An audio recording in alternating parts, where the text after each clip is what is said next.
right, please be joined by my good pal Bryce Spalding to talk a little Reds baseball. And Bryce, brought you on a good day to talk Reds after a lovely 8-1 win over the defending champs. How exciting has it been to watch baseball again? Oh, it's been great, man. Obviously, it's always a good time whenever this time of year rolls around, but it feels a little different this year. It feels like there's a little more purpose, a little bit more goodness happening in the world. We're not hearing about all these injuries, so yeah, it's awesome. It's so happy to have the Reds back. Well, obviously, the story of Monday was Austin Hayes, legitimately one of the best Red spring training games ever. Tied a record for total bases and RBIs in a game. I don't know where you kind of stood, Bryce, on the Austin Hayes signing. I liked it.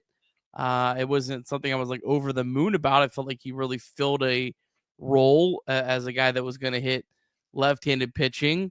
But the biggest question with Hayes was really how has he recovered post kidney infection injuries last year? And he kind of said all offseason, I'm gonna prove that I'm back. I'm gonna prove. Prove was in every interview I ever saw with them. Well, I mean, hitting home runs off Blake Trinan, Tanner Scott, and a double off Tyler Glass. Now, I mean, spring training or not, it's proved something today.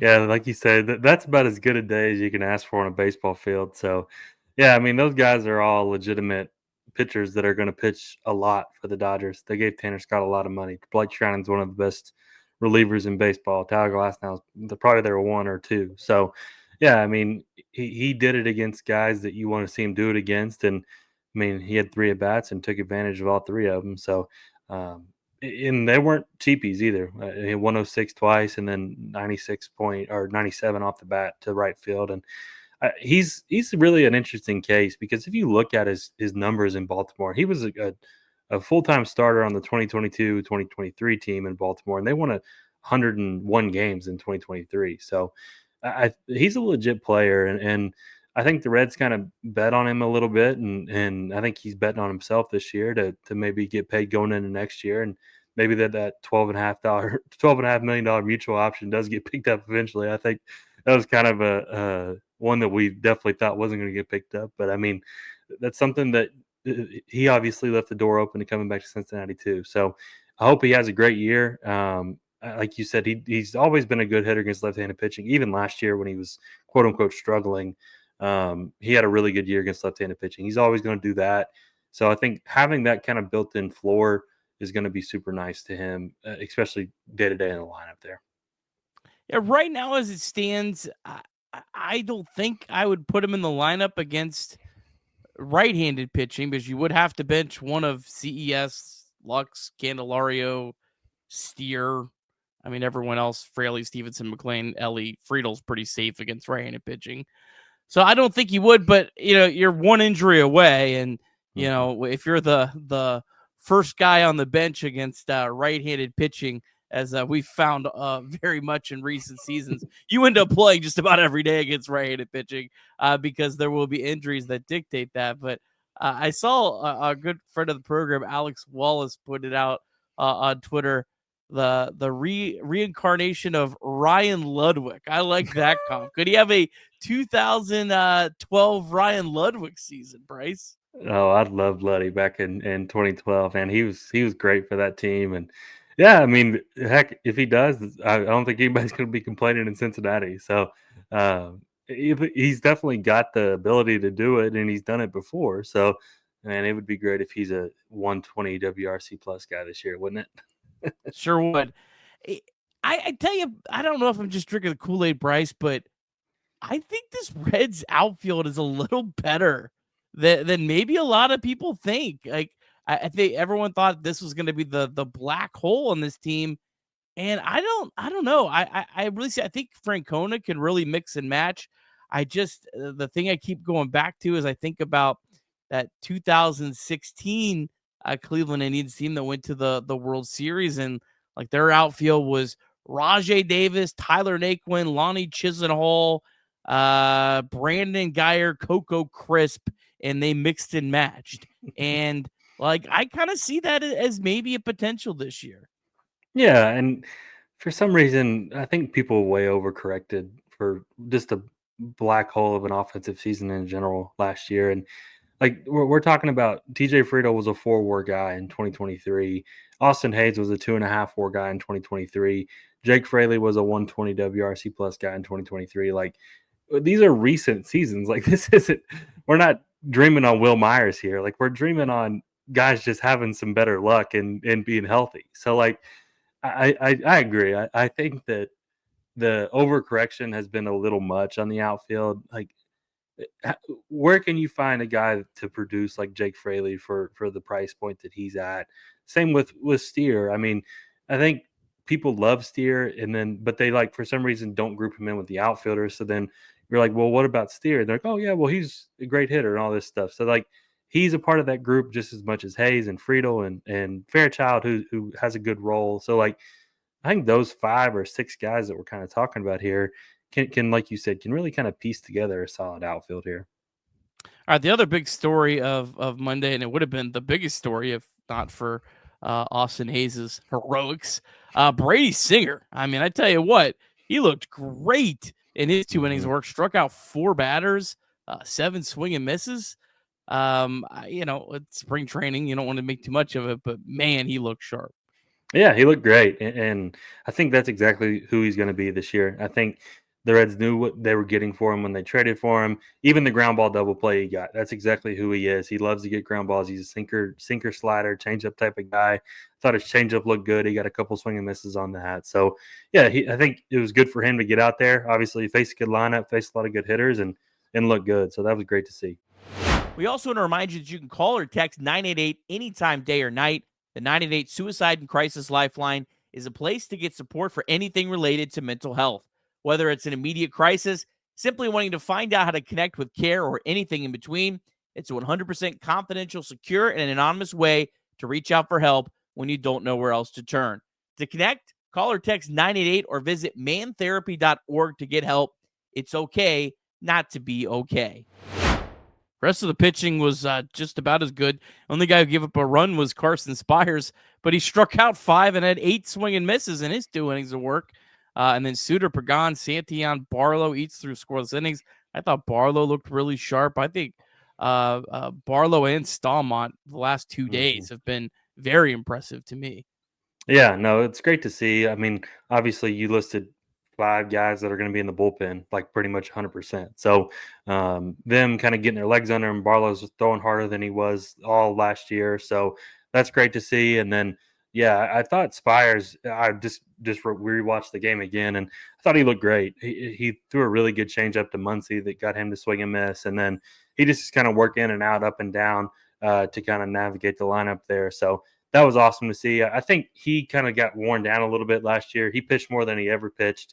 And I think somebody pointed it out on Twitter, but I think he was maybe tipping his pitches a little bit. Like his first half numbers versus the second half numbers really took a dive.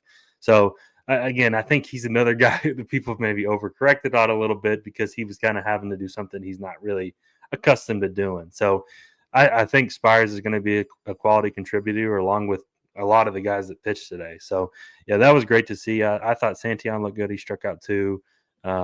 Suter obviously does what he does. So, I kind of just I sent it out after I was able to rewatch it, and just a bunch of guys doing what they do and just go out there and get outs. I think that's what that Reds bullpen is going to be like this year. Yeah, I think Spires has kind of become a forgotten guy a little bit, kind of gotten buried on the depth chart, but certainly could play a big role on this team in 2025. I mean, he was great the first half of the year. I mean, we were talking about this guy like maybe this guy's actually a bona fide starter going forward, and then he really struggled in the second half, but he was dominant at AAA in his 46 innings there. 2023 put up really good numbers in the minor leagues. So yeah, I think I don't think we should be counting on Carson Spires, but I do think he will be needed at some point. And I think he definitely has a chance to be a big contributor. Let's talk about some minor leaguers. I know you enjoy this. Man, it's so great to see Sal Stewart come up there crushing opposite field homer. I know you are real high on Sal Stewart. Yeah, man. If that game power translates to what I think it could be, we're talking about a really special hitter because he's going to walk. He's not going to strike out a lot. He's going to hit for average. And the last thing to kind of develop is that game power. And he's shown the raw power and going 103 the opposite way. I was giddy to see that whenever I got out of practice this afternoon. I was like, man, if Sal takes a step this year, because Cam looks like he's taking a step. So those two guys on the corners, if that's going to be our future, man, it's going to be a lot of fun.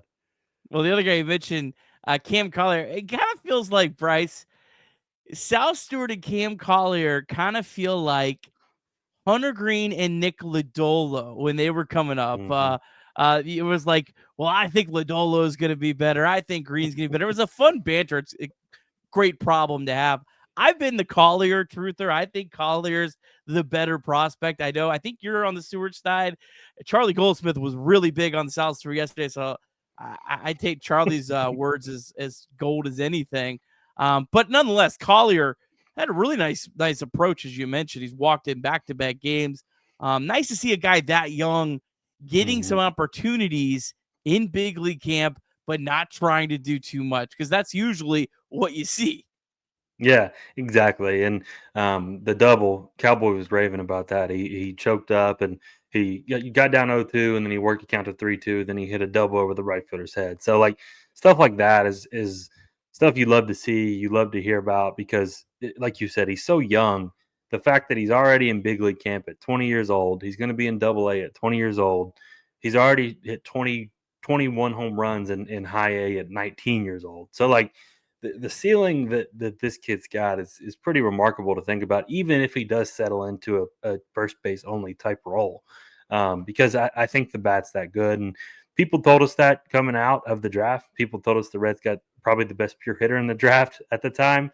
Keith Law is somebody that I've disagreed with plenty, but he has held Collier in that high regard from the time he was drafted to even now. So it's good to see evaluators still holding true to those things, even despite some struggles or some inconsistencies, because I think the age to level is a really important factor with him. And it does look like he's continuing to take a step and kind of grow in his approach and his progression there.